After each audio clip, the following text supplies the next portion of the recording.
Okay, hello everyone who's just joining. We're going to be starting shortly in a couple of minutes. Just a few quick things. This session is being recorded and there will be a live session going out as well.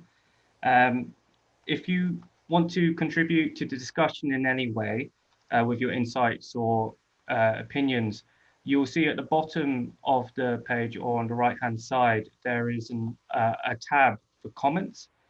And as the presentations go on, if you have any questions which you want to direct to any of the speakers, there's a separate tab for Q&A.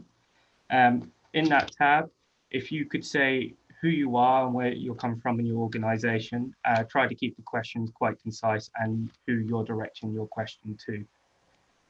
As I said, we'll be beginning shortly.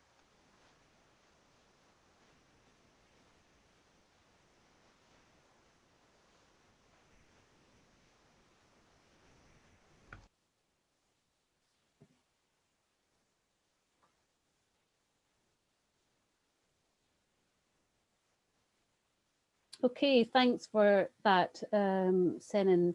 So let's begin. On behalf of everyone at the Centre for Climate Justice, it's my pleasure to welcome you all to our event this afternoon. Wherever you're joining us from, thank you for taking the time to be with us. For those of you who don't know me, I'm Tahseen Jaffrey and I'm the Director of the Centre for Climate Justice at Glasgow Caledonian University.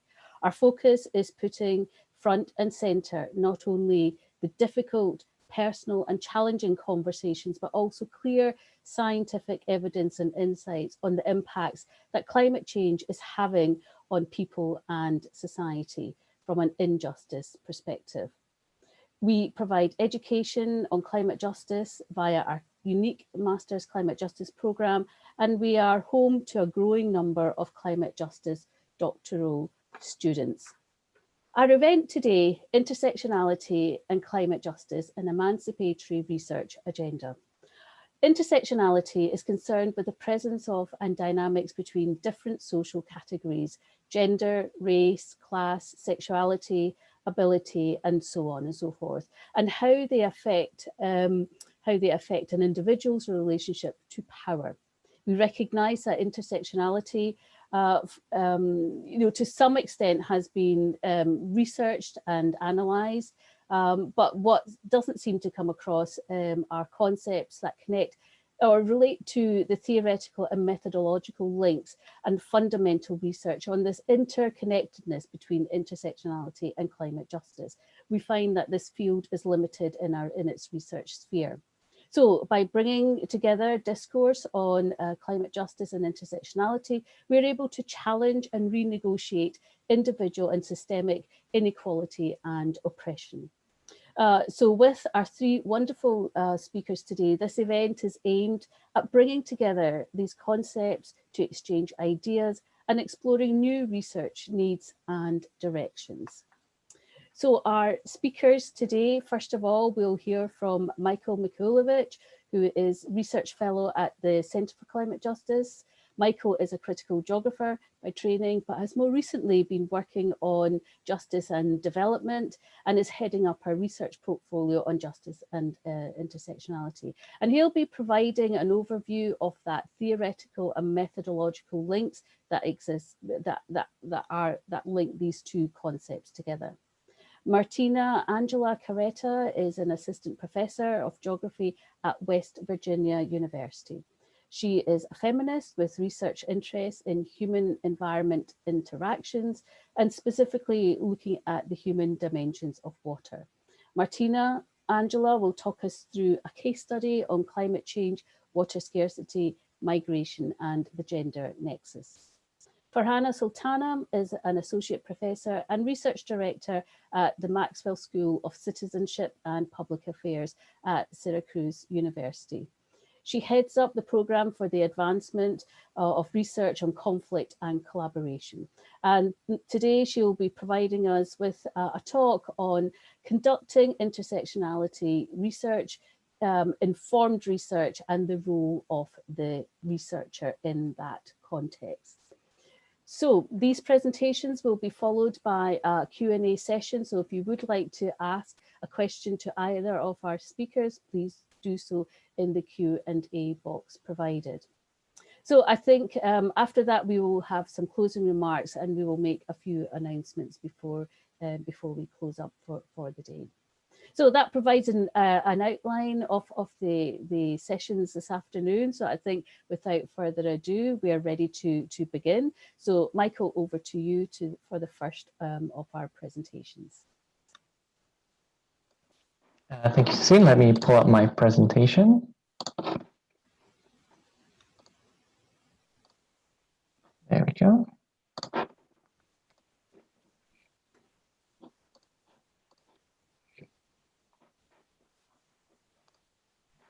Okay, does this work? It does. Perfect. So thank you very much, Tassine, for this introduction. And hello, everyone. My name is Michael Mikulevich, like Tassine mentioned. And I'm going to share with you some insights stemming from my preliminary review of research on climate justice and intersectionality and how these two fields overlap. And I'm going to do it from a theoretical and methodological perspective. And in terms of what I'm going to do, I'll first go over the concept of intersectionality and climate justice very briefly. And then I'm going to proceed to the main part of the presentation, which is climate justice and intersectionality, theoretical and methodological links. And I'm going to conclude a word on critical environmental justice, which I think a lot of climate justice scholars can and should draw from in their work.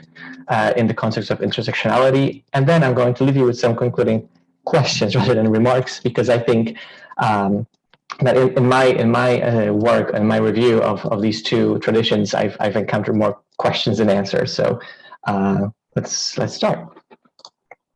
So what is intersectionality? And I wanted to select a pretty straightforward definition, which is intersectionality is the interaction between gender, race, and other categories of difference in individual lives, social practices, institutional arrangements, and cultural ideologies, and the outcomes of these.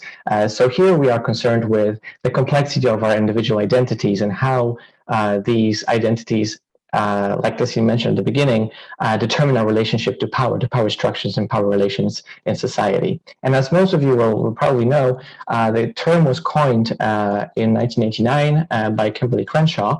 And I think one of the key contributions by Kimberly Crenshaw in this context, apart from the term itself, is also the observation that the intersection of experience is greater than the sum of these different axes of difference. So, for example, in my case, I'm a gay immigrant from Eastern Europe. I'm living in the UK, but that doesn't mean that my life experience is defined by the sum of the experiences of a gay person and an immigrant. It's much more complex, much more nuanced than that.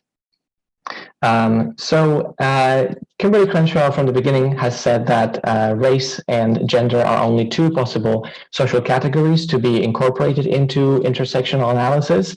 And ever since, there has been a flurry of literature suggesting different categories, additional categories. And you can see them here on this graph, situated along the axis of privilege, oppression, and domination. Now, obviously, this list isn't exhaustive. It's just these are just key examples, I would say.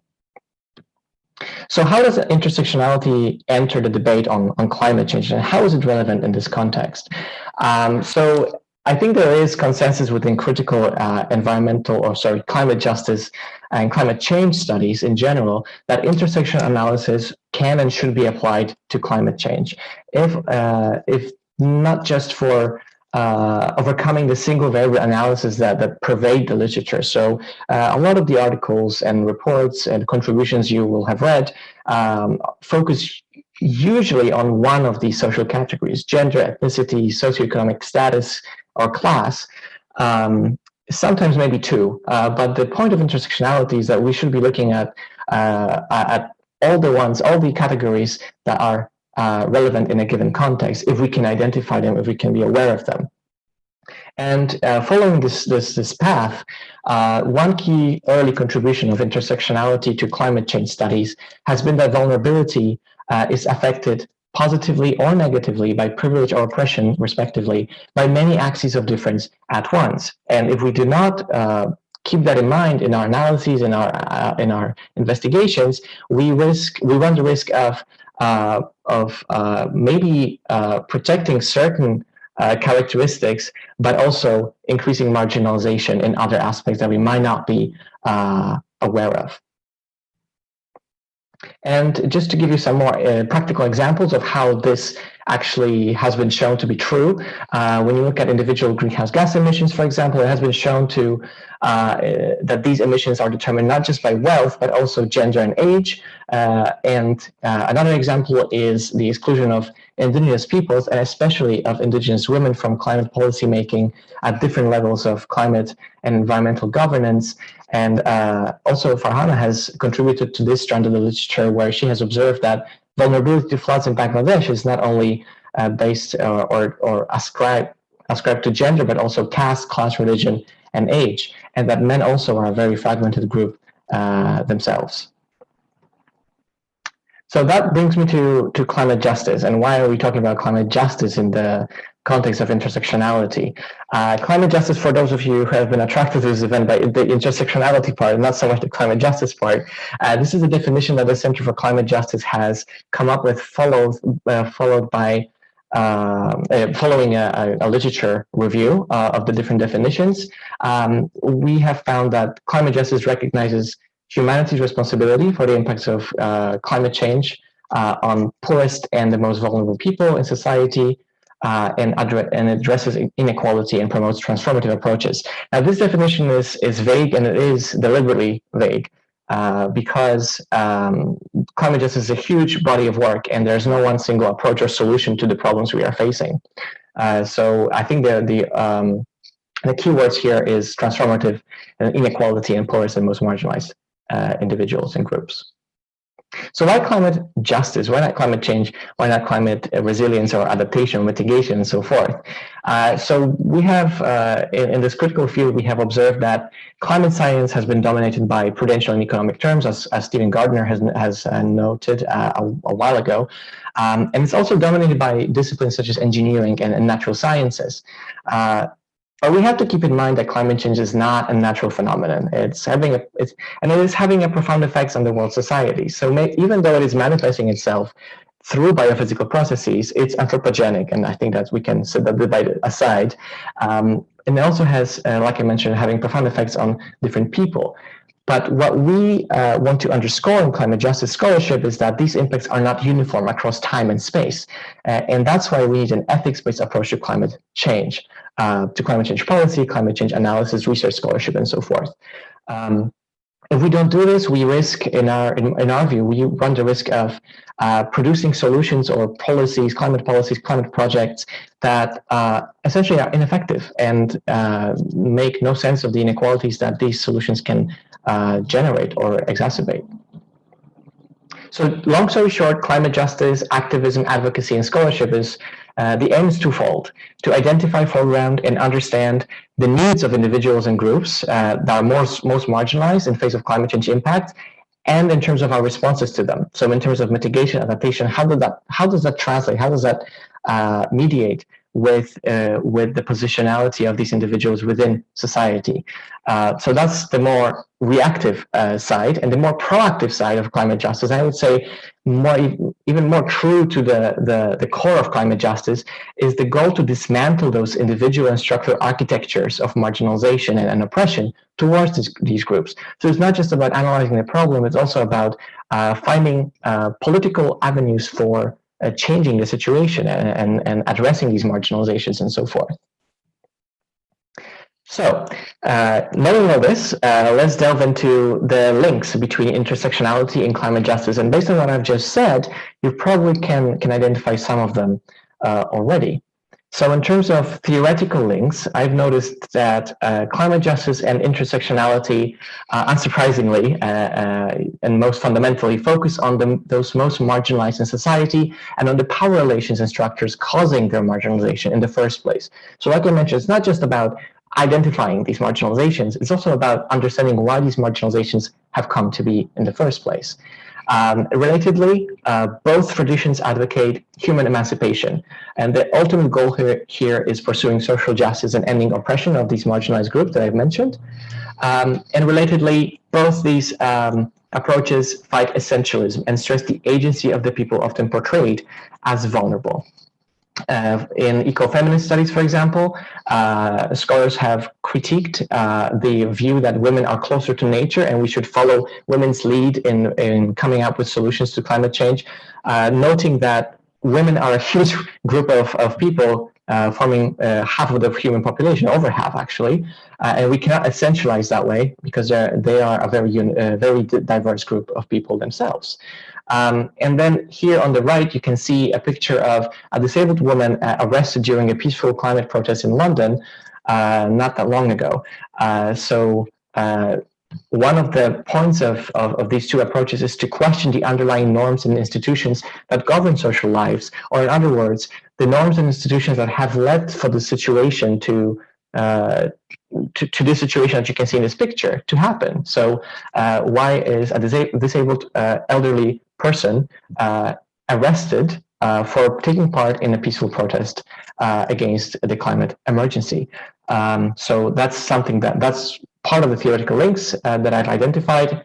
There's some more here.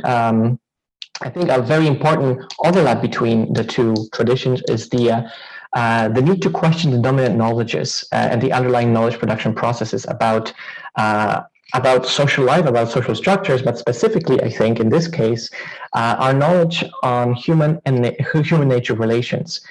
So both climate justice and intersectionality afford agency or rights to non-humans. Intersectionality very often ventures into the non-human world to incorporate it into the intersectional analysis. And similarly, climate justice has some strands that include, like I mentioned, affording agency and rights to non-humans. So you've got here strands such as interspecies justice or justice for non-humans, and not just looking at the anthropocentric version of what climate justice should look like.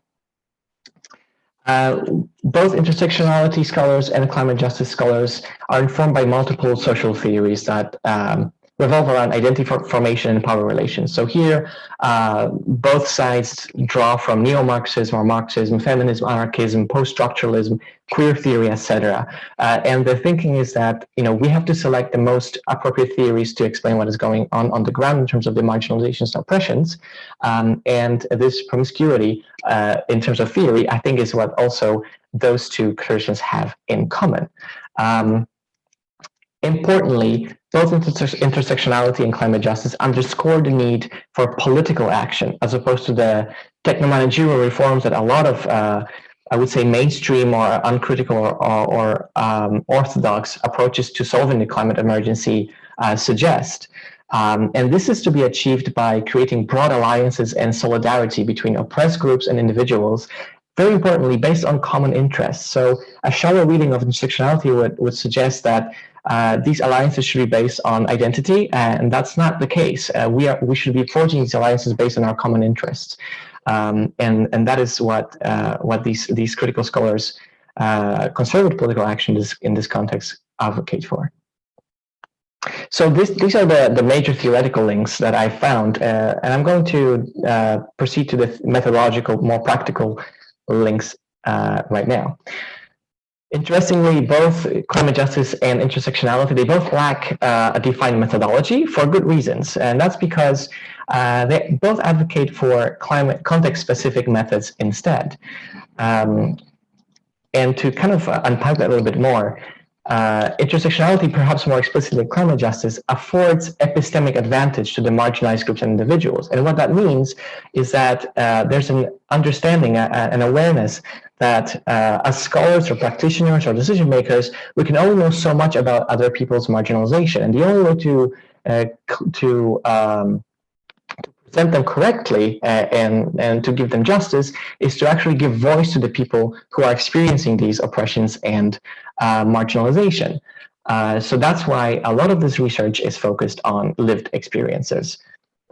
And even though I said there's no clear methodology, no defined methodology in terms of climate justice or intersectionality, there nevertheless are some research methods that we can identify here that both traditions have mobilized. Here we've got participatory action research and public engagement, what David Pellow calls activist, scholar-inspired work or research. We've got ethnographies, life stories, case study research, interviews using storytelling techniques, and building oral histories. So definitely there are some overlaps in terms of the research methods that both fields use. And moving on to the more methodological links, what I found very interesting, probably because I'm a geographer, is that intersectionality and climate justice are very big on multi-scalar or cross-scalar analysis. And that's both in spatial and temporal terms. And that's done to capture the big picture. So we're not supposed to, the argument goes, we're not supposed to entrench ourselves on the local level, national, international, even global level. We're supposed to connect the issues across these levels spatially, as in this graph, or temporally. So extending our analysis into the past and also into the future. So, for example, to give you an example, understanding the current plight of Black Americans cannot be complete without considering the past experiences of slavery and colonialism in the Americas. And on the other hand, extending the scale into the future compels us to kind of think about what the future should look like and what kind of intersectional, climate justice-oriented future we want to build as a movement, as scholars, and so forth. And unsurprisingly, I've noticed that there's a lot of calls for interdisciplinarity within both intersectionality and climate justice, and that stems from the need for cross-scalar analysis and the need to understand the perspective of the other in addition to your own. So that requires the engagement of different disciplines and different fields of knowledge.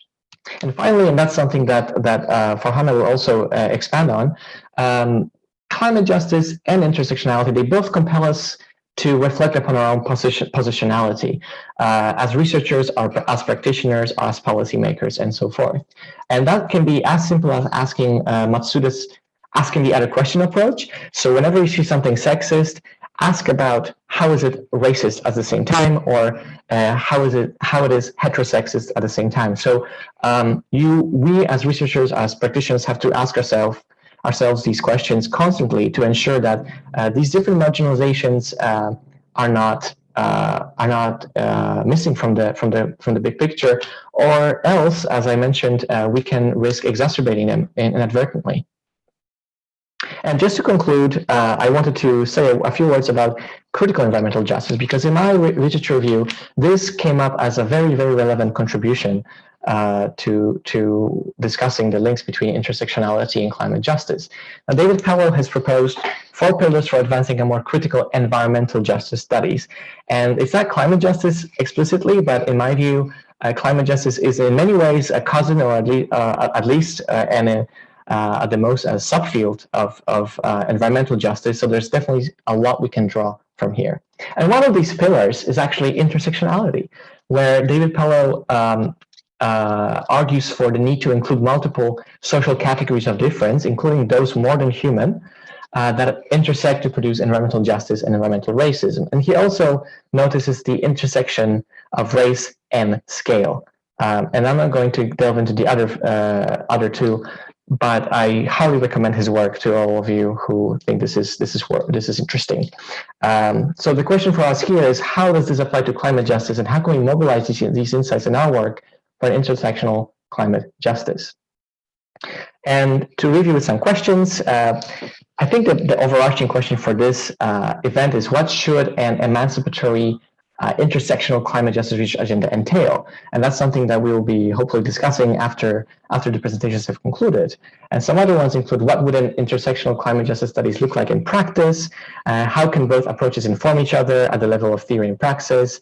What kinds of alliances do we need to forge to pursue intersectionally informed climate justice? And importantly, and perhaps more reflectively, whose voices and knowledges has climate justice favored and at the same time omitted over the last 30 years of work on this topic? And so that will be it from me. Thank you very much on behalf of myself and my wonderful dog. Thanks very much. Many thanks, Michael. You presented such a clear overview and insight into some of those links, and certainly the questions at the end. I'm sure we're going to have lots of questions around that. So thanks for providing that context. So now I think we'll hand over to Martina Angela, who's going to talk us through a case study, and let's have a look at the applications of some of these things. So thanks, Michael, and over to you, Martina. Thank you. Okay, so yes, hi everyone. I'm happy to be here with you today, and thank you so much, Michael and Tassin, for organizing this. Michael and Tassin said in the introduction, I'm an assistant professor in geography at West Virginia University, and I'm also a coordinating lead author for the IPCC Working Group 2, and particularly I'm coordinating the chapter on water, vulnerability, and adaptation. So the work that I'm presenting today to you is work that I did for the World Water Assessment Program for UNESCO, and is also work that is complemented with more recent literature. So what I'm going to be focusing on today is whether there's a linkage between climate change, water scarcity, and migration, and how that can be understood from a gender and a youth perspective. So Michael finished his presentation with a couple of questions. He asked, what would an intersectional climate justice study look like in practice, and what kind of alliances do we need to forge to pursue intersectionality informed climate justice? So I'm not here to claim that the presentation that I'm giving today will give a full answer to any of those two questions, but it is certainly a step in the direction of trying to compose an answer to those questions. In fact, my presentation revolves around, and the study that I did revolved around finding connections between climate change, water insecurity, conflict, and migration, and doing that from the standpoint of climate justice, and particularly the aspect of intersectionality, particularly looking at gender and age, because there was an interest to understand who are the people that are most vulnerable in the context of water insecurity induced by climate change, and what kind of adaptation measures do they put in place. And this work, like I said, was done for UNESCO, and so it was conducted by scholars, but it was used by this international organization to actually put in place programming. So here you have an example of the kind of alliances that are possible to forge when using an intersectionality lens. So now delving into the topic, we know that climate change leads to increased climate variability, which is manifested in extreme weather events, for instance, floods and droughts. And we know that 75% of natural disasters are actually water related. And climate change in this sense is shaped to trigger water insecurity, both in the forms of lack of water, but also deterioration of water quality. So then the questions from an intersectional perspective becomes, who suffered the most from this vulnerability? Who suffered the most from water insecurity? One example to look at that is the people whose livelihoods are put in jeopardy by climate change induced water insecurity. And one example of those is the agricultural sector in the global south. The question then becomes, who works in that sector? Often we find that it is the subsistence farmers, women, young men, elderly men, that are at the risk of losing or have already lost part of their livelihood. And that triggers gendered specific strategies to diversify a risk. We know there's extensive literature around how men and women adapt differently to climate change in agricultural contexts, for instance, by adopting different cultivars or changing their cultivation patterns. So there's lots of documentation around agricultural practices, but then one also important strategy that is put in place is the strategy on migration. Migration can be seen as an adaptation measure, but it can also be seen as an indicator of the limits to adaptation to environmental stress. Migration can be seasonal, for instance, in relation to the agricultural cycle. And in this case, it tends to be often male-dominated, and it is in response to a low onset environmental change, like I said, like changes in rain patterns can be. But then migration can also be permanent in response to quick onset environmental disasters like floods, landslides, fires. It is important to note that what the literature underlines about climate change induced migration is that most often it leads to internal displacement rather than international migration. This is an important aspect to keep in mind.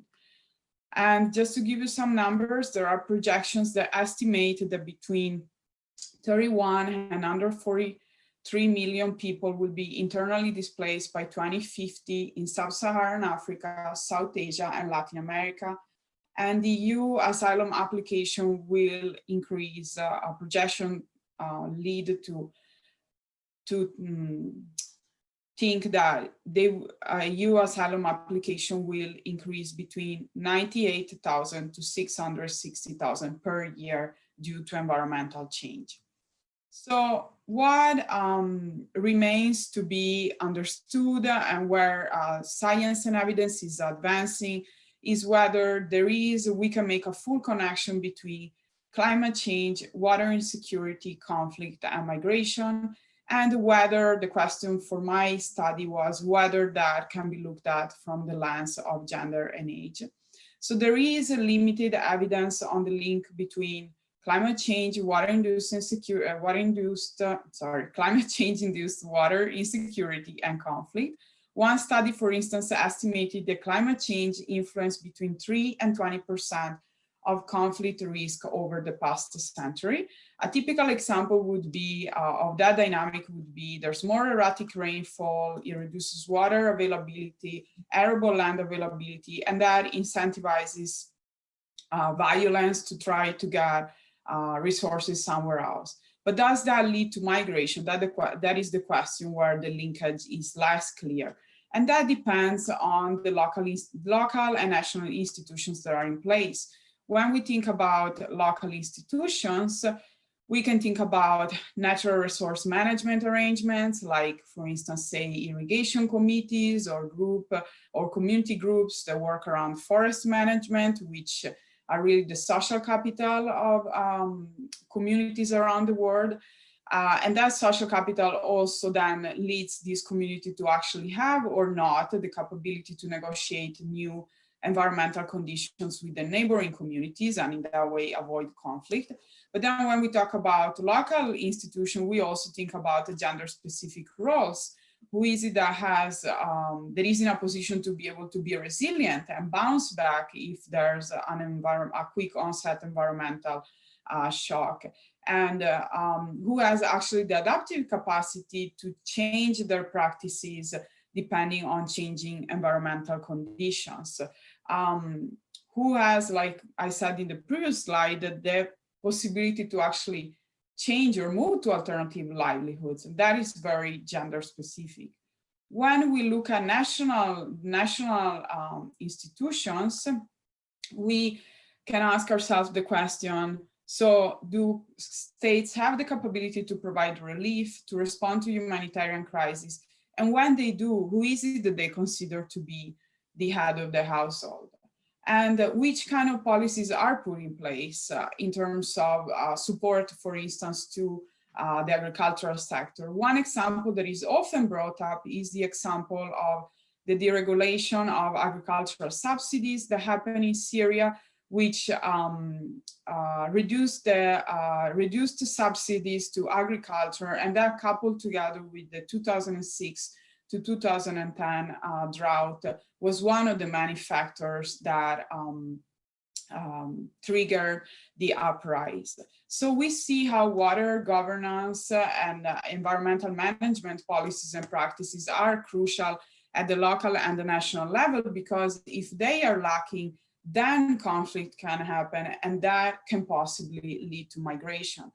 And when we talk about migration, if we look at it from the standpoint of gender and age, then we can analyze basically 3 different stages. So there's a pre-migration stage where we see loss of livelihood, which is manifested, for instance, in women's nutrition being at stake, and the male unemployment, which often leads to more violence, whether against women and children.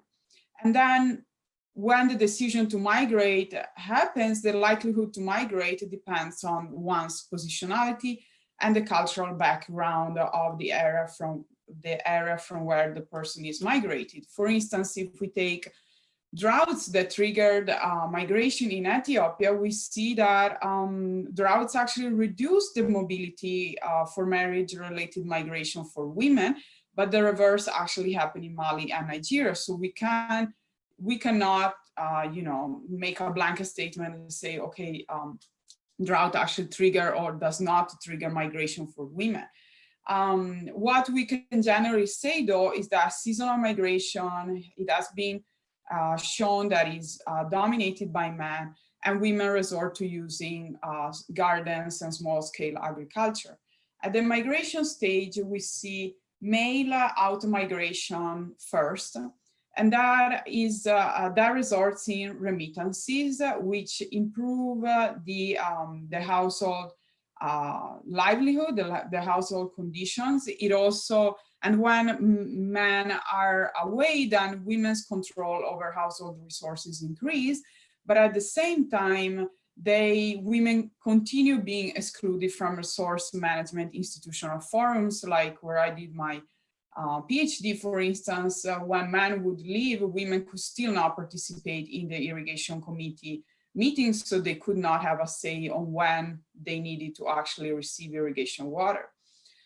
The second step that we see in the migration stage is what is defined by scholars as the feminization of migration, which is manifested through the disintegration of families, as women are the ones that are considered to be caring for the home, the children, and the overall family well-being. And that falls apart once women migrate.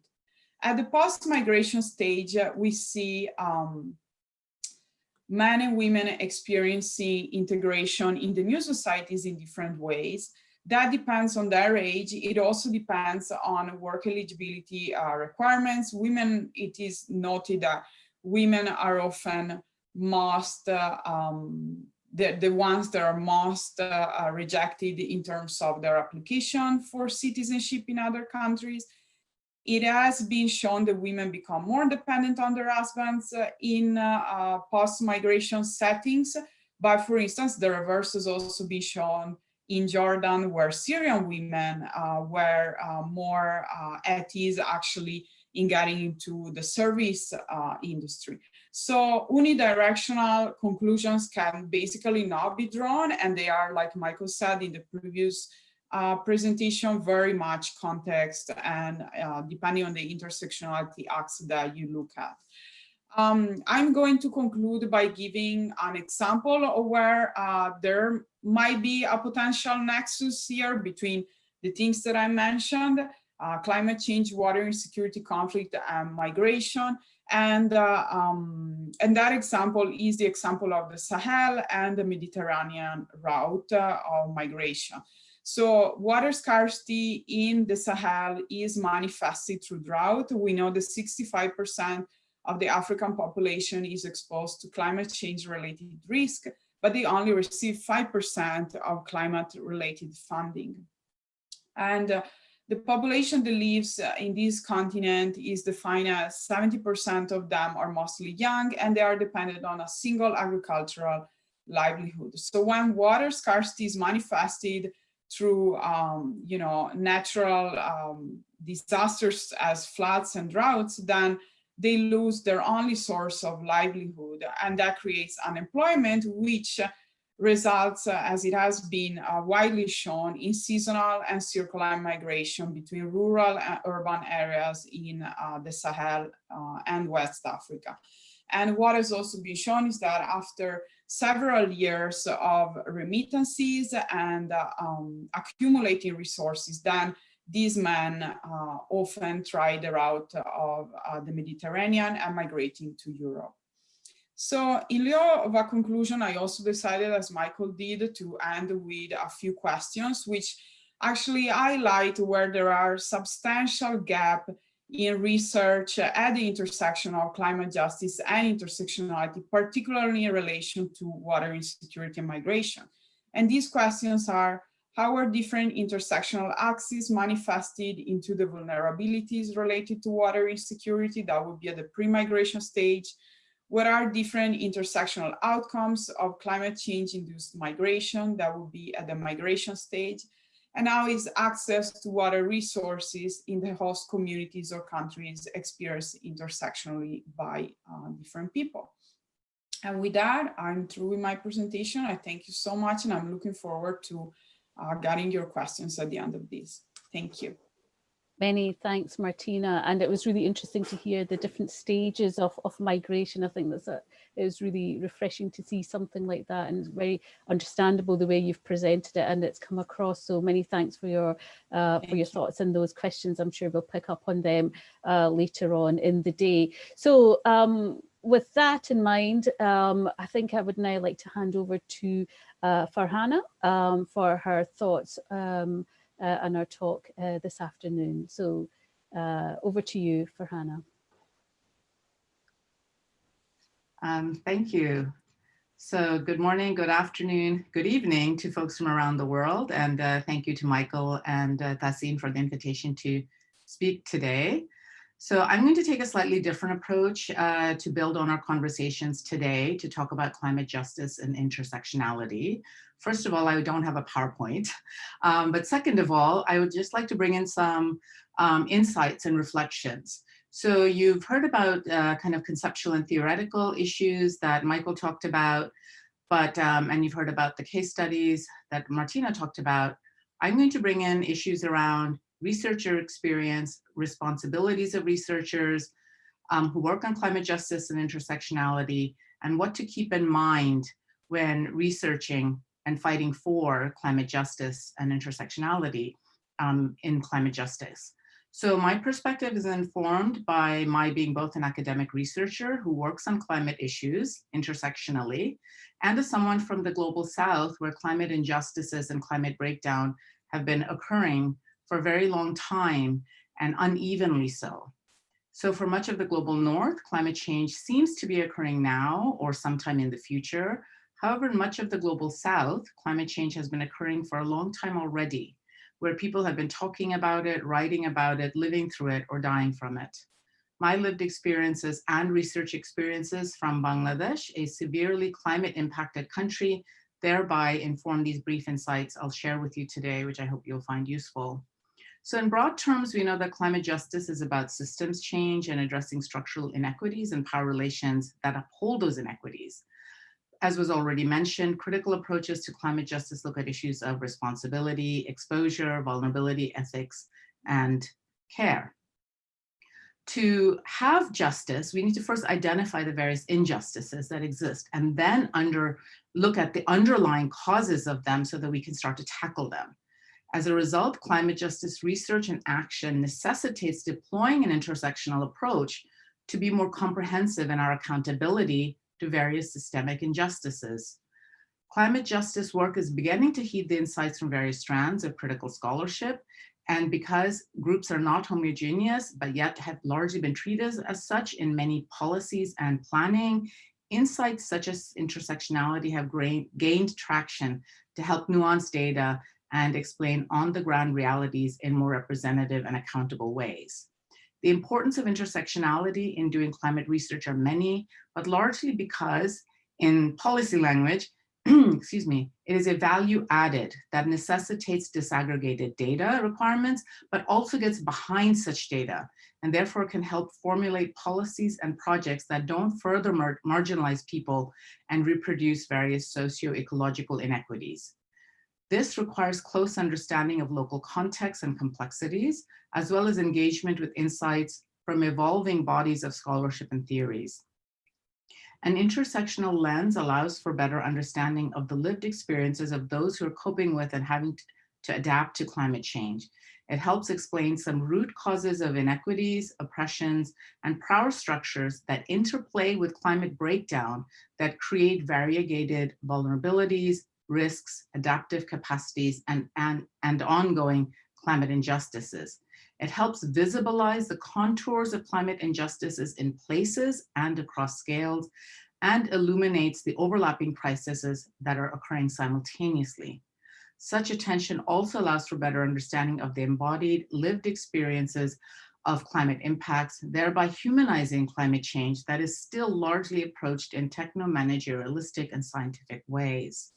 While there are valid concerns that the concept of intersectionality may have been co-opted and deployed problematically in various institutions, and that there has been some token buzzword usage around it, which takes it out of its context of its radical and feminist roots, in my opinion, to not heed intersectionality in the research process or in policy debates can result in even more problematic outcomes and reductive conclusions.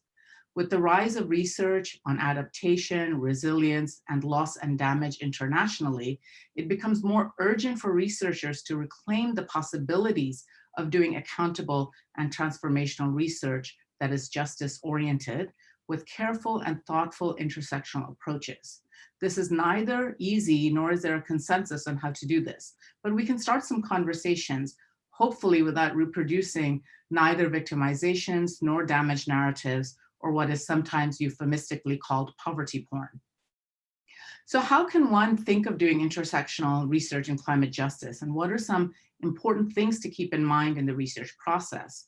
I'll share some ideas which are by no means exhaustive or nor prescriptive, so I encourage viewers to engage more critically with scholarly material that's out there on this.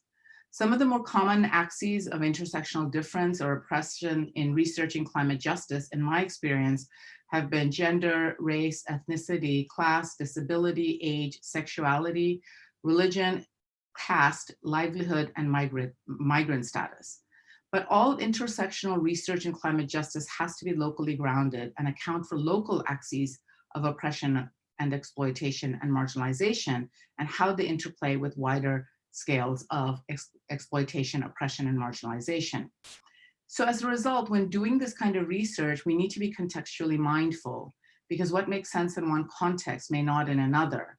So while gender power relations and gender inequities have been key entry points for undertaking intersectional research in academic scholarship and international policymaking for some time, we must recognize that gender is not static. It is relational and consists of various power relations that are also contextual. Gender power relations exist globally, which is why it has become a key entry point of doing this kind of research. However, gender doesn't sit in isolation from other axes of power relations, but is co-constitutive of the relevant axes of privileges and oppression. This does not mean pursuing an endless set of variables of social categories or identities, but pursuing understanding and shedding light on the main axes of oppression and social vulnerabilities and marginalizations that are relevant in each context in order to be able to address patriarchal power relations. In addition to gender, class has become a key social marker that is co-constitutive of gender, which is why so much of climate justice research expounds on the differences of climate impacts across rich and poor groups, and the intersectionalities of gender and class in capitalist oppression. In many contexts, race or ethnicity become important intersectional differences to heed, especially in racialized or indigenous communities that are positioned marginally compared to settlers and dominant groups. But each community nonetheless still has its own gender and class dynamics internally and in relation to other groups externally. As a result, researchers are usually mindful of doing household level, community level, and wider scale analysis to explain the variegated challenges and power dynamics that exist. There are overlaps and interplays that exist and need attention. Such attention also needs to be extended to historical and spatial analyses to understand not just the different systemic barriers, but geopolitical factors involved.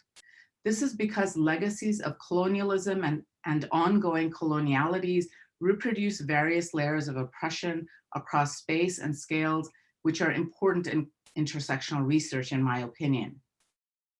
Thus, paying attention to climate justice and intersectionality fosters attention to differences in vulnerability, resilience, coping, and adaptation strategies and abilities in the context of climate breakdown. However, just identifying points of difference and exclusions are just the starting point. They are certainly not the end point. The goal is to expand local agency and voice so that marginalized people are heeded and heard in the corridors of power for greater equity and justice on the ground and for structural change. This therefore includes working with local leaders, groups, organizations, and institutions, while also paying attention to local power dynamics to see who is excluded or left out. For instance, as was highlighted earlier, water stress and insecurity compounds gendered inequities where women and girls are responsible for household water provision daily.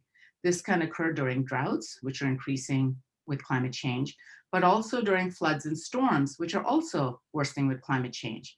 And this water insecurity occurs for a range of reasons, such as potable water sources becoming precarious, or few and far between, or expensive to access, or socially challenging to access for different reasons, or various institutional barriers that may be in place.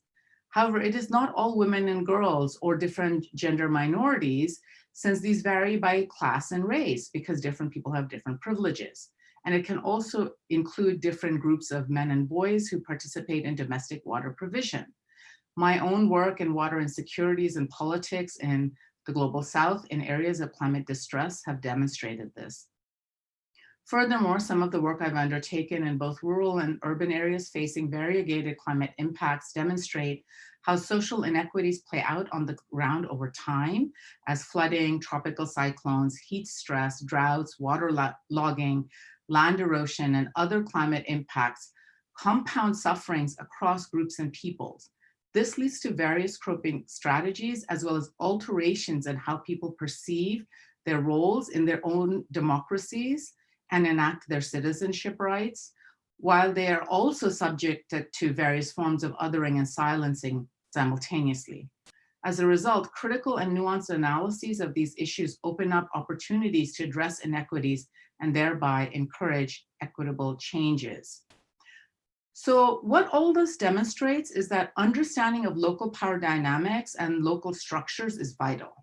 We're witnessing that climate change exacerbates intersectional power relations largely across gender, class, race, and other axes significantly in the Global South, but also in the Global North, especially in racialized communities and indigenous communities. This is why international, interdisciplinary, and intersectional research enriches our overall understanding and abilities to act across scales and sites. So for instance, while livelihood opportunities, loss of livelihood opportunities, extreme weather events, water insecurity, crop failures, and other climate-related facts can lead to outmigration, the majority of people facing climate breakdown globally are often trapped populations or those without viable options or needs to migrate. They cope and adapt the best they can where they are. However, this can also lead to changes in intersectional power relations over time, which thus need to be engaged with. The lived experiences of climate injustices are important to heed temporally and spatially, as they demonstrate the differential vulnerabilities and marginalizations that are occurring or exacerbating. So to undertake an intersectional research in climate justice ethically and to learn more about what to keep in mind in the research process and thereafter, my first suggestion is to read up on and learn from different methodological approaches, especially insights from feminist, indigenous, decolonial, and critical race scholarships, among others. Feminist methodological insights such as positionality, critical self-reflexivity, intersubjectivity, ethics of care, accountability, reciprocity, inclusivity, co-producing knowledge, and critical praxis are important, in my opinion, in undertaking intersectional climate justice work that has the potential to be meaningful, ethical, and useful to people on the ground. To work towards emancipatory changes, one must engage with various structures, institutions, and communities in ethical yet critical ways. Thus, integrating qualitative and quantitative methods means being careful and thoughtful in research design, in carrying out fieldwork or other research methods, in the writing up process, in dissemination and wider engagement. Methodological innovations are thus important in undertaking climate justice and intersectionality research. For instance, storytelling of lived experiences can be insightful methodological tools as they get beyond and behind the numbers and stats that are more readily shared. Similarly, countermapping and other ethnographic approaches can be helpful. There are various methods and tools that can be used, but in my mind, the epistemological and methodological insights from various bodies of critical scholarship help inform better research and policymaking in the end. A lot of this includes accounting for the researcher's role, but also ensuring that people have a voice. Lastly, intersectionality approach in climate justice goes beyond just analysis and explanation, but exploring opportunities to build solidarities, agency, and collectivities against systemic inequities and oppression. It offers possibilities to explore strategies of resistance and emancipatory transformations. It allows for better policymaking and project planning to reduce climate-related vulnerabilities and crises, for encouraging long-term commitments to address structural, societal, institutional barriers, and for enacting ways to reduce inequities while fostering relationships of mutuality, aid, and respect. In conclusion, climate justice research that is intersectional can thus provide ways to begin to address institutional and systemic challenges that compound impacts of climate change across scales and locations. I invite everyone to contribute more towards this. Thank you very much. Many thanks for Hannah. You've taken us through a journey of how we can conduct our research and some of the key methodologies that you need. And as academics looking at this, the key is always in the methodology. If you get the methodology right, then the data stacks up. But I'm sure there'll be lots and lots of questions on that at in the Q&A chat. So many thanks again to you for Hannah. I'm just quickly going to hand over to Senan, who's just going to go through the Q&A logistics before we head into that session. So Senan, over to you. Hello everyone, just to remind you, if you want to ask a question to any of our presenters, at the bottom of your Zoom application, you'll see the Q&A tab. If you could type your questions there, tell us what organization you're coming from, be quite concise in the answer if you could please, and let us know who you're directing your question to. We have a few questions already, but please feel free to add them in that Q&A function at the bottom.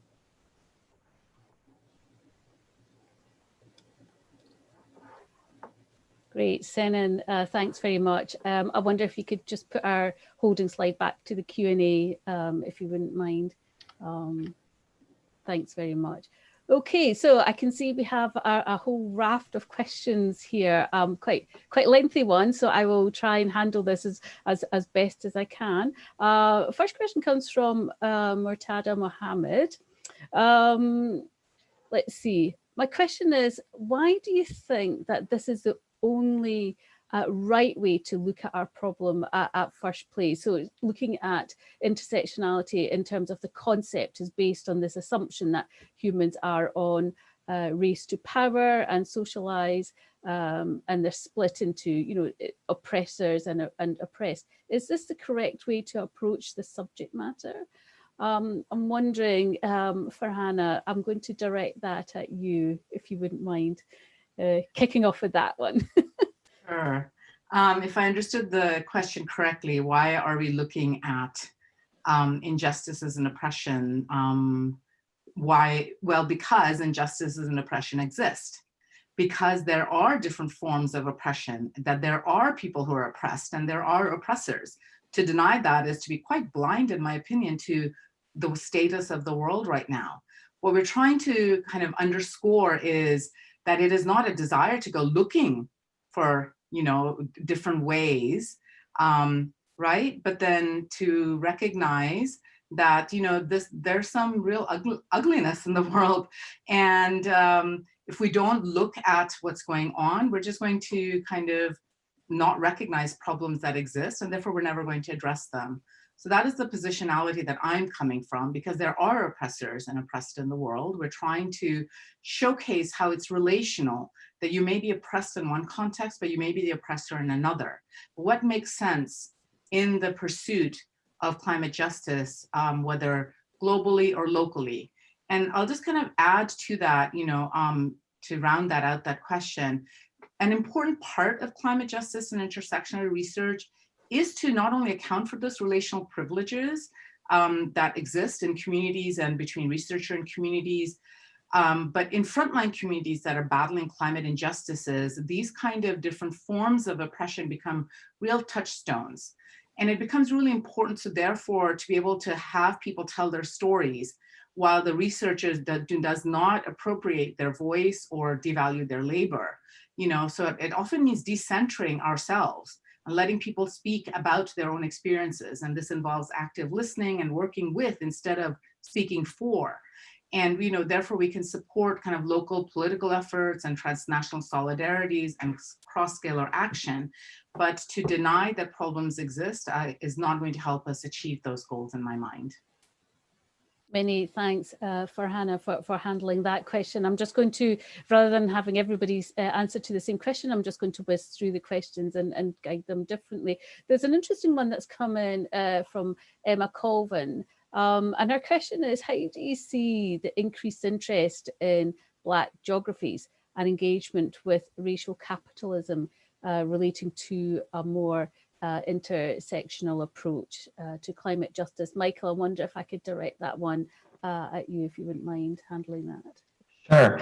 I think there are definitely a few intersections that we can identify here and relationships. I mean, if you look at the work of Laura Pulido from the University of Oregon, she is making the case that environmental racism and environmental injustice is necessary for racial capitalism to exist in the first place. So here we've got the argument that we have to produce that difference between people to produce differential value, so that we can generate profit. Now this is entering the I would say kind of Marxist analysis a little bit, but there are definitely questions that we can, these are two questions, environmental injustice and capitalism, that we can easily connect.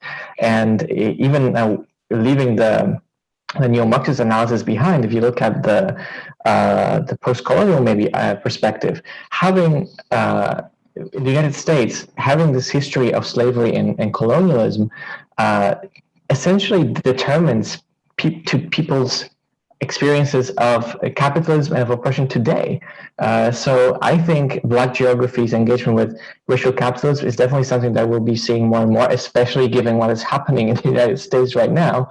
And I think more and more people will be seeing these connections of, the plight of Black Americans being connected to the political class being allied with capitalist elites, or being capitalist elites in some, according to some observers, and having this experience of a population being historically subjugated.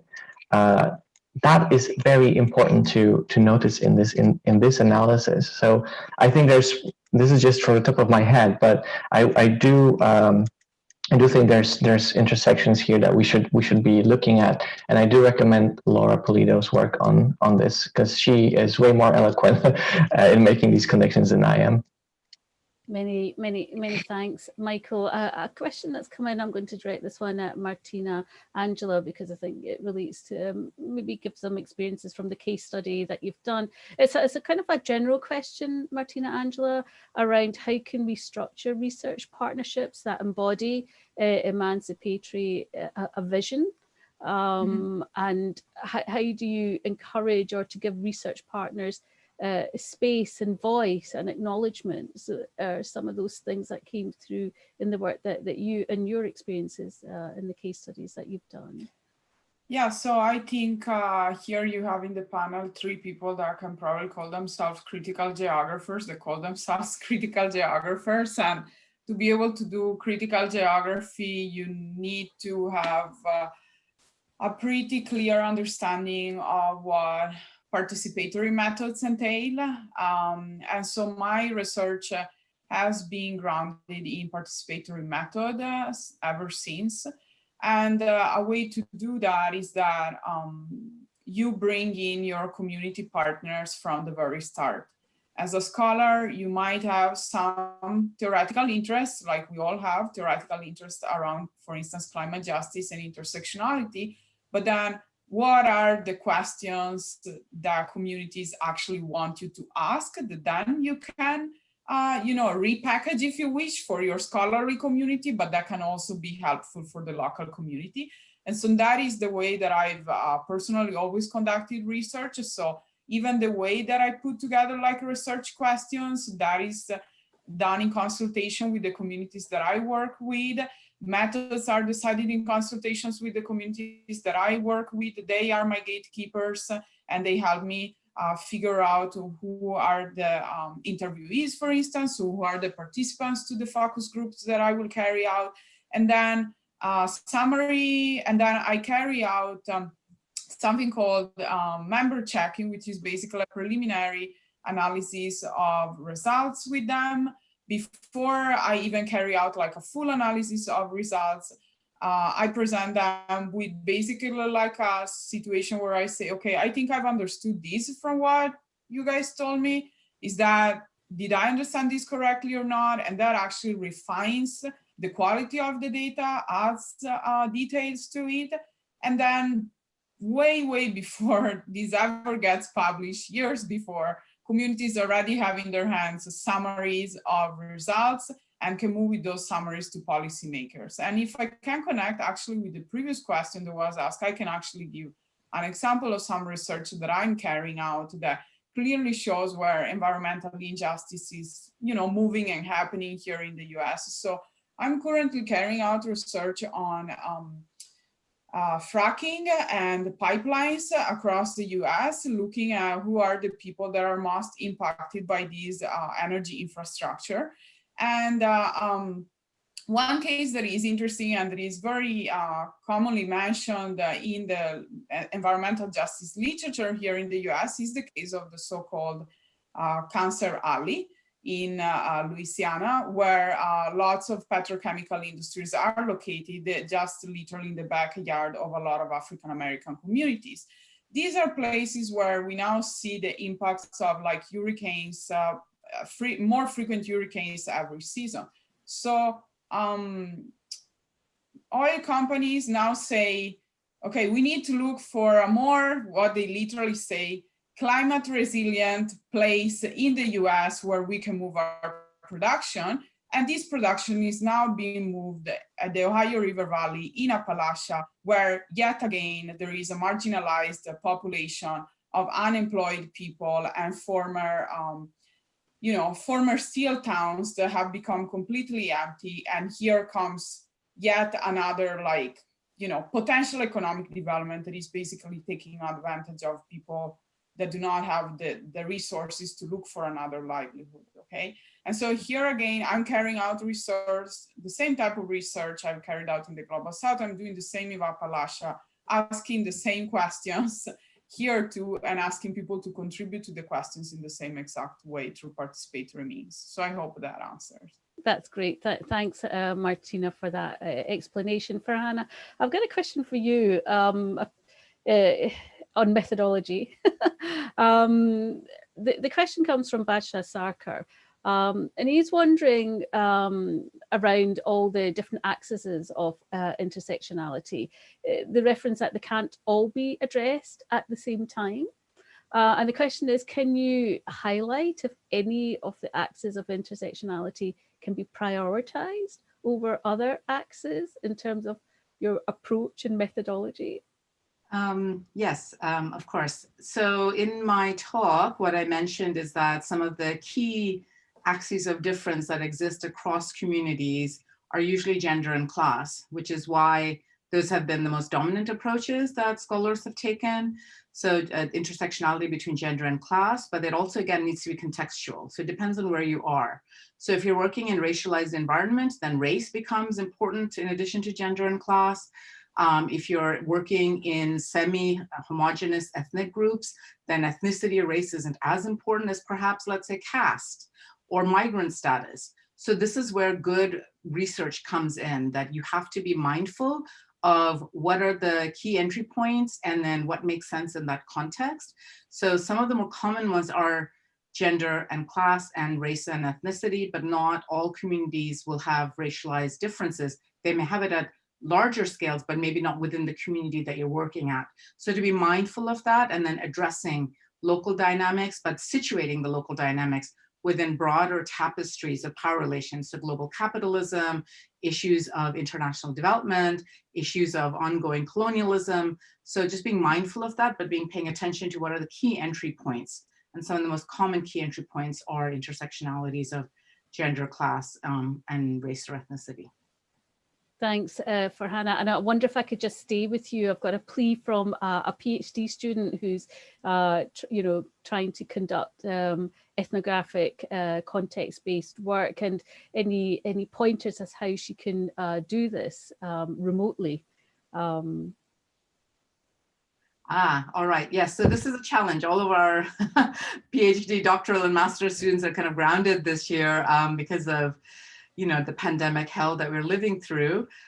So the advice is that, first of all, you need to be safe. So you may not be able to do your research, and you need to work with your advisor and institution to figure out how to extend your funding or your PhD program. That's kind of how we're dealing with it in a lot of American doctoral programs, PhD programs. But in instances where that is not possible because it's a time limited or funding limited package and you have to get done, there are other ways people are trying to approach this. They're trying to reorient. So if you can't really do proper ethnographic work, because ethnographic work means you have to be immersed in the communities in which you're doing research, because there's various methods, right? Participant observation, questions, oral histories, and so on, or transect walks or counter mapping.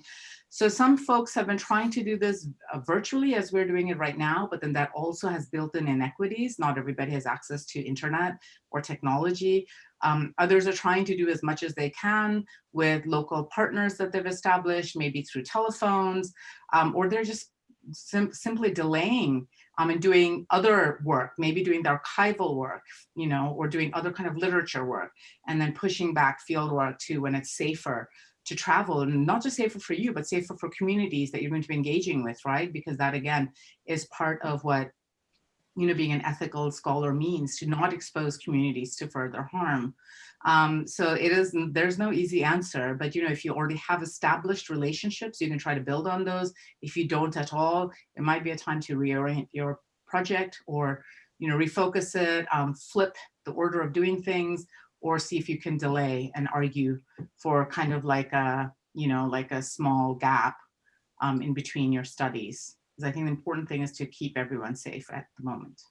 Thanks Farhana for doing that. And I'm wondering, Martina, Angela, whether you can handle a question that's coming up, and then I've got one for you, Michael. So the question is, how do you differentiate intersectionality and feminist political ecology? How can you differentiate them, or can we combine them together?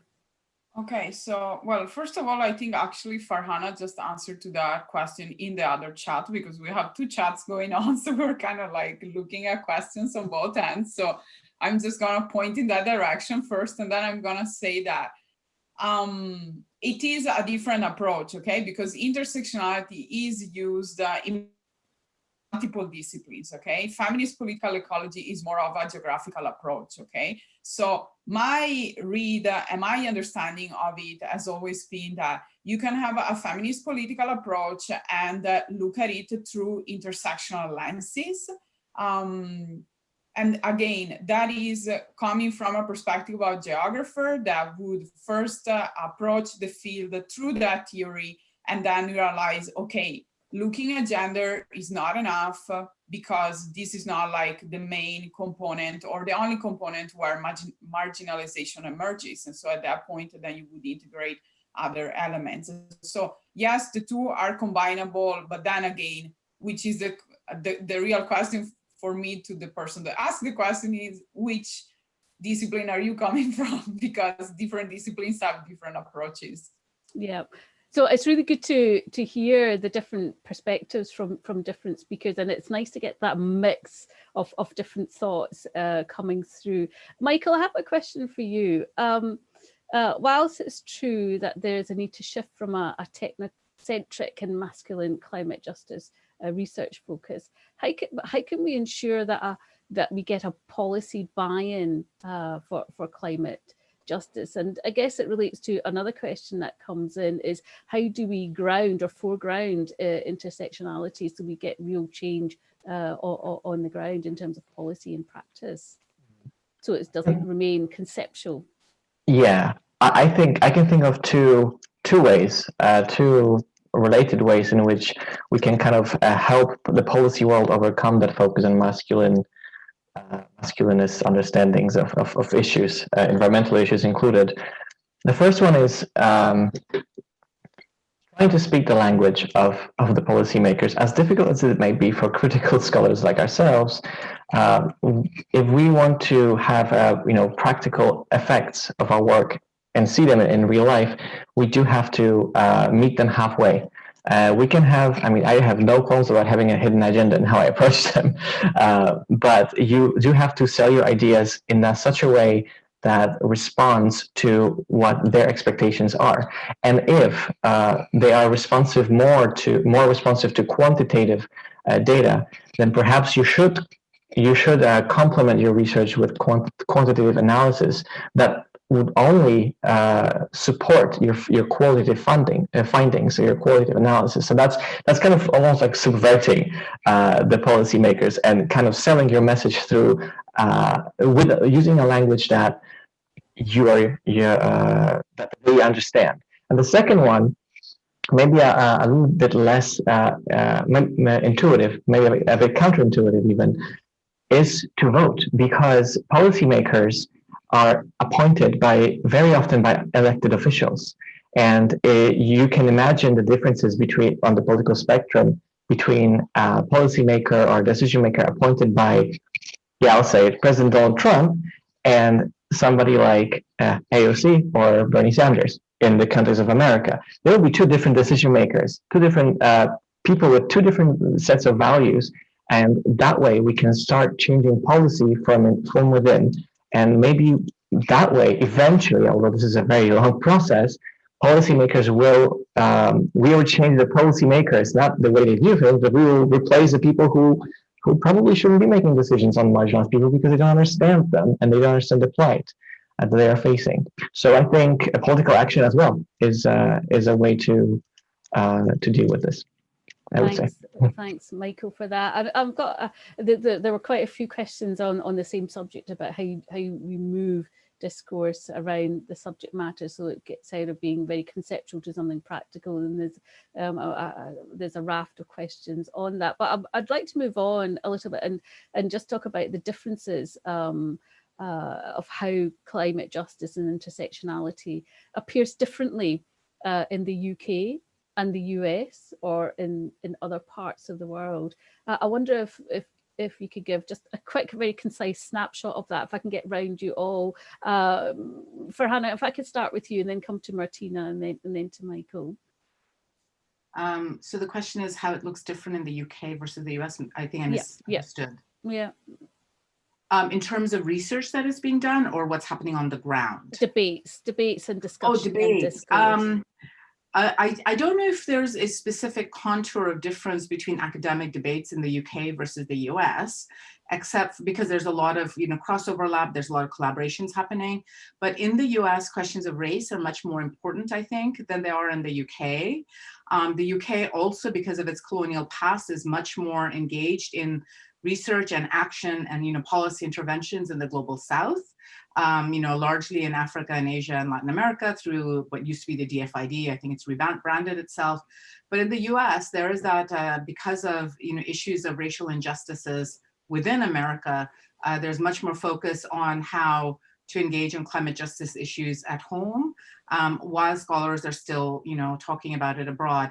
Another difference that I think is happening here that is not happening as much in the UK is talking about Indigenous climate justice, because you have Native American and First Canadians in Canada, and so in North America and across the Americas, you have Indigenous populations who are oppressed through 500 years of colonialism. So there's that intersectionality between race and indigeneity and ethnicity that are much more predominant in the climate justice discussions and scholarship in the US.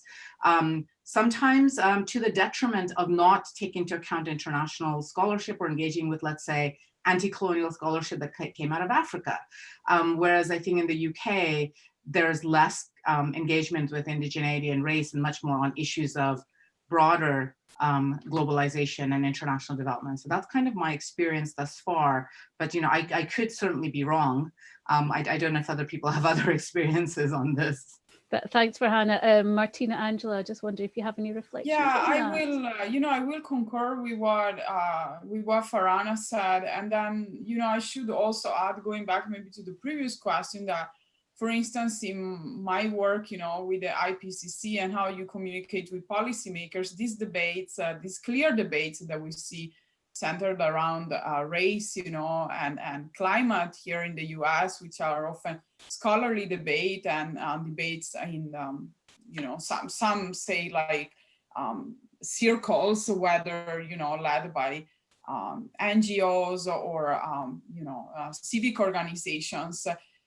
It is very, very hard for those debates to actually trickle into the policymaking arena. And it is often because what policymakers are looking for are numbers, okay? Lots of cases, there are lots of case studies, there's lots of literature out there, but often what convinces policymakers are numbers.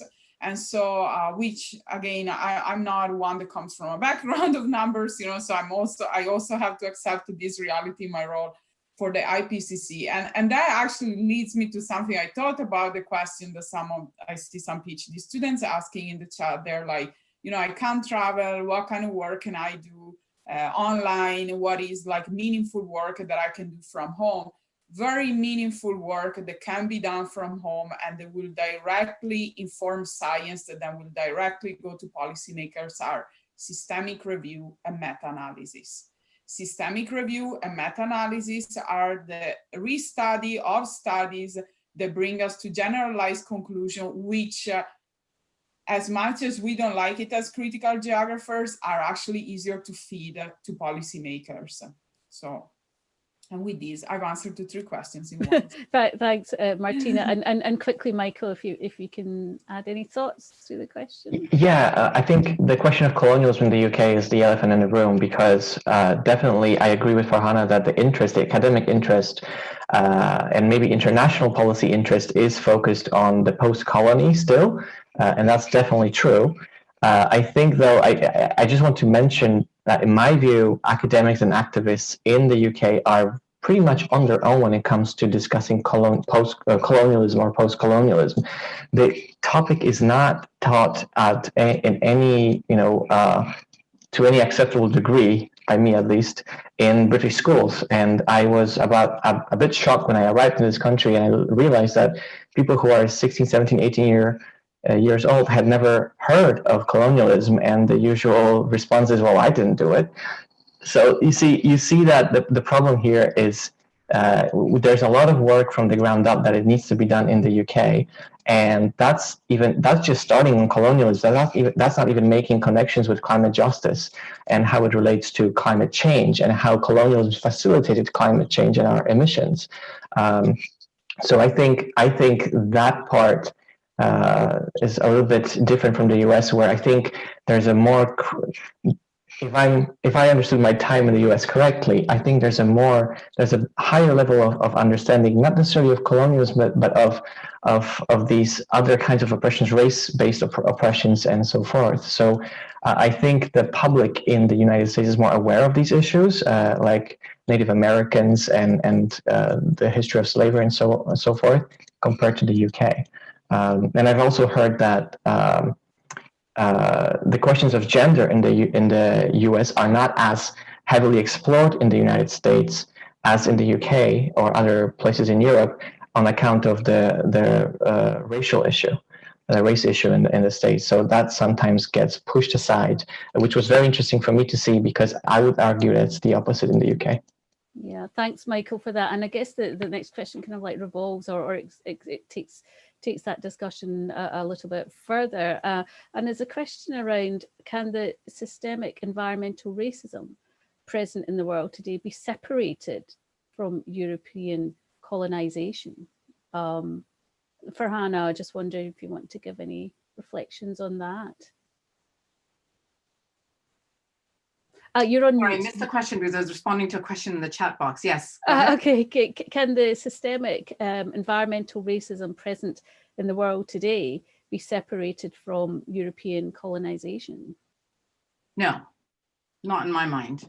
But again, it depends on which kind of scholarly literature people are approaching it. So for instance, in the US, a lot of people who are working in environmental justice, which stemmed from the environmental racism scholarship, it's focused much more on, critical race theories and experiences of racialized groups in the US.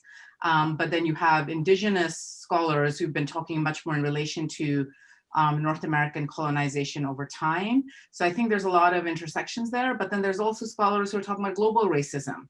That racism just doesn't exist, in planet America. It exists planetarily. And it's those kind of relational racisms that exist. So I don't think you can talk about it separately, because a lot of the issues derived from different various, disruptions and ruptures that occurred through colonization, but also ongoing colonialities and ongoing processes of colonization, which often brand itself as globalization or international development. And this is why in one of the piece that I shared, which I think I need to reshare because apparently I shared it only with panelists and not with attendees, talks about issues about decolonizing, which basically means removing that Eurocentric gaze or Eurocentric scholarship in who we cite. So citational politics becomes important, who we teach, who we reference, who we invoke in scholarship, because what you need to do is kind of broaden that tapestry of what we mean by global racism, across scales and sites, and bring in different groups and communities and different types of languages in order to address the colonization, the ongoing racism that is simultaneously local and global. Thanks, Farhana. And I'm just conscious of time, and I'm just going to ask one final question. I'm going to direct this to Martina, if I may. And I guess we couldn't have a conversation without mentioning COVID and the pandemic. Do you see a kind of like renewed attention? Will the COVID crisis lead to renewed attention towards climate justice and global governance agenda, or is it detracting from it?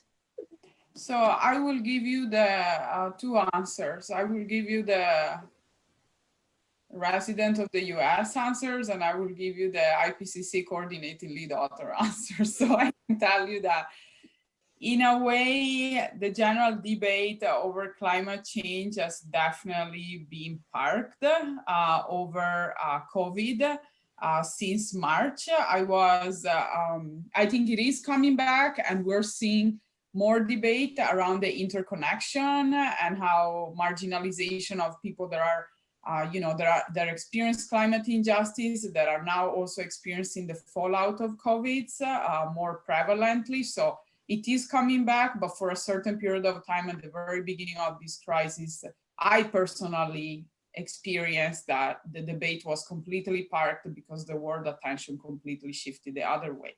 What I can tell you as an IPCC coordinating lead author is that the science is advancing extremely quickly. There's lots of evidence in relation to the intersection of climate change and COVID.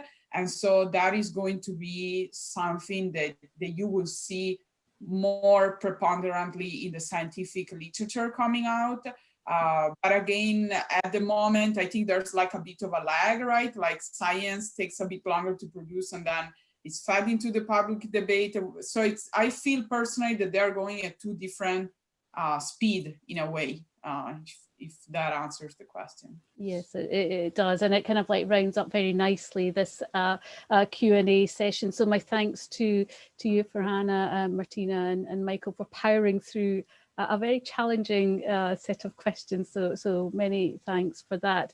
So again, just conscious of time, I think what we're going to do, I'm just going to provide a few remarks, just some closing remarks as to where I've seen the conversation head over the last kind of like hour or so. And it's very clear to me that the importance of the lived experiences should be front and center for all the work that we're doing in this area, and ensuring that the research and any kind of work through policy discourse and so on is grounded, and it reflects on the needs and priorities of the people who need support the most. And we're talking about a climate justice or injustice perspective. We know it's the poorest and the most vulnerable who have contributed least to carbon emissions that are suffering the most. So those groups need to be placed front and center, and then embracing all the different multiple sets of questions to try and understand even what those poorest groups look like through intersectionality approach, and certainly a lens to dig deep and drill deep and dig down into really understanding what needs to change. And we are looking at trying to achieve some sort of systemic change, radical change on the ground, and certainly in addressing inequalities. And referring to what Martina Angela said as well in her presentation, it's about finding those connections and working in an interdisciplinary way, because certainly in the way research is going, we need to and we must all work across disciplines and across boundaries and challenge ourselves, however uncomfortable it makes us. But I think unless we do that, we're not going to be able to come together, not just as an academic community, but a community and a society as a whole to address these global challenges moving forward. So they were just kind of like my closing remarks and reflections, but based on those wonderful presentations by our speakers today. So my sincere thanks to all of you for your wonderful insights. And this is an area of research that is underrepresented, but it needs to be at the forefront, certainly, of discourse going forward on climate change discourse. My thanks also to all of our guests. I know we're exhausted by Zoom meetings and webcams, calls, and so on. So I really appreciate you all joining us this afternoon. So what I want to do just before I go is just to make just a couple of announcements, to mention that the Centre for Climate Justice has launched its book series, a brand new book series, The Routledge Studies in Climate Justice. This is the first ever book series devoted to climate justice, and this builds on our existing collaboration with Routledge. And a couple of years ago, we launched our Climate Justice Handbook, so please do look out for that. But also, I want to mention a survey on developing an emancipatory research agenda, and this is certainly the onus behind why we've come together for you to provide your thoughts and ideas. And if you certainly would like to bring those discussions to this platform, then please do that, because, like I said, this is an evolving an agenda, and it's something that we would certainly like to see grow as we move forward collaboratively. So with that in mind, I just want to refer you to our Twitter accounts. There are quite a few of them. If you can make note of them, please do follow us on our various Twitter accounts. You'll see them all there. And with that, I would just like again to say my heartfelt thanks to Farhana, Martina, and Michael. I don't know if you want to say a quick thanks and a close to everyone before we go. Yeah, well, thank you everyone for joining. We were absolutely overwhelmed with the interest, and also very happy to see that there is that level of interest in these topics, which we obviously hold very dear as researchers. So thank you. Thanks. Farhana? Sure. Well, thank you everyone for attending, and thank you Tassin and Michael for inviting me. This topic is definitely important. It is resurgent or insurgent, depending on how you look at it, but it seems new in scholarly and policy literatures, but it's always been in the background. Some of us have been working on it for a very long time. So, you know, I thank you, and I encourage everyone to engage. Some of us responded to questions in the chat box, which probably is not visible on the video webinar. So if you're not registered, you might not be receiving some of these resources and reading materials, but feel free to get in touch with any of us. My publications are available on my website. You know, you can download them there, and I'm sure Martina's is as well. So, you know, make use of the resources at hand, and, you know, thank you for engaging with this important work. Thanks, Farhana. And Martina? Yeah, I just want to again say thank you, Tassin and Michael, for organizing this. This was very encouraging conversation for me, and I feel that, you know, in the time of Zoom fatigue, to have right now still 132 people on this, it's very, very encouraging. So, and I hope that you will keep contact with us, whether it's through our web pages, through our Twitter. We definitely want to keep this conversation going.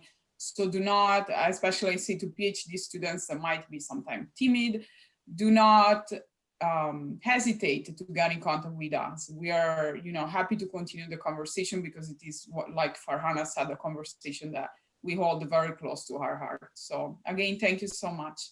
Thank you everyone for your time this afternoon, and hopefully look forward to seeing you again on the next of our public engagement events. So everyone, thanks from everyone at the Centre for Climate Justice.